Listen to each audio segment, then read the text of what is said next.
Hello friends, movies all about a আপনাদের স্বাগত। Hrithik Roshan, junior NTR, Kiara Advani অভিনীত ওয়ার 2 এর ট্রেলার ড্রপ করা হয়েছে। ট্রেলারটা কিন্তু বেশ ভালো লাগলো, বেশ গোছানো একটা ট্রেলার।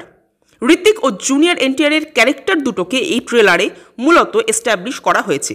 তারা দুজনেই দেশভক্ত, দুজনেই দেশের জন্য নিবেদিত প্রাণ, দুজনেই জীবনের সব কিছু ত্যাগ করেছেন শুধুমাত্র দেশের কাজে। তাহলে দুজনের মধ্যে বিরোধিতা কেন?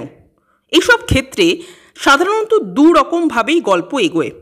এক, দুজনেই দেশের কাজে ইনভলভড, কিন্তু দুজনের রাস্তা আলাদা, পন্থা আলাদা, তাই দুজনের এই কনফ্লিক্ট। আর দুই, সেই পুরনো টেমপ্লেট। এনটিআরের এই দেশভক্তি পুরোটাই ভুয়ো। দেশভক্তির নামে এনটিআরের আসল উদ্দেশ্য নিজের স্বার্থসিদ্ধি, তাই ঋতিক এনটিআরের এই কনফ্লিক্ট। তো এই দুটো পন্থার মধ্যে ওয়ার 2 এর গল্প কোন রাস্তা ধরে এগোবে সেটা তো মুভি রিলিজ হলেই বোঝা যাবে। তবে কিয়ারা আডবাণীকে যে শুধুমাত্র গ্ল্যামার ছড়ানোর জন্য আনা হয়নি, তারও যে একটা ইম্পর্টেন্ট ভূমিকা আছে সেটা কিন্তু ট্রেলারেই প্রমাণিত। এখানে খুব সম্ভবত কিয়ারাকে আশুতোষ রানার মেয়ের চরিত্রে আমরা দেখতে পেতে চলেছি। একটা জিনিস আমার টিজারেও মনে হয়েছিল, ট্রেলারে সেটা আরও ব্যাপকভাবে ধরা পড়ল, যে ওয়াইআরএফরা ঋত্বিককে অনেক বেশি গুরুত্ব দিয়েছেন এনটিআরের তুলনায়। ঋত্বিককে দেখতে দারুণ লাগছে, মানে মার্কাটারি লাগছে।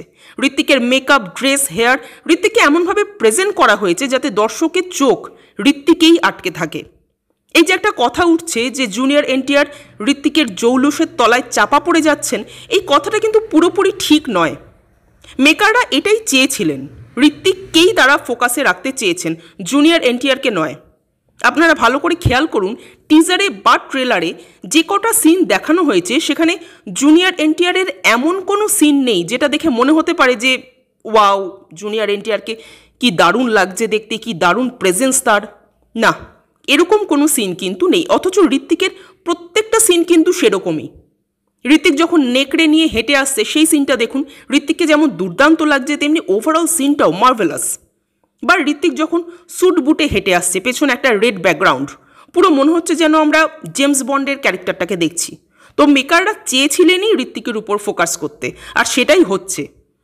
তো এই যে ঋত্বিক ভার্সেস জুনিয়র এনটিআর বলে প্রচার করা হচ্ছে, এটা কিন্তু অলমোস্ট একটা আইওয়াশ মনে হচ্ছে, কারণ টিজার ও ট্রেলার দুটোই ঋত্বিকময় হয়ে উঠেছে। এবার মুভিতে কি হয় সেটাই দেখার। তবে হ্যাঁ, ওভারঅল এই ট্রেলারটা আমার বেশ ভালো লাগলো। আপনাদের কেমন লেগেছে কমেন্ট করে জানাবেন। আর আমাদের ভিডিও ভালো লেগে থাকলে প্লিজ লাইক, শেয়ার, সাবস্ক্রাইব করতে ভুলবেন না।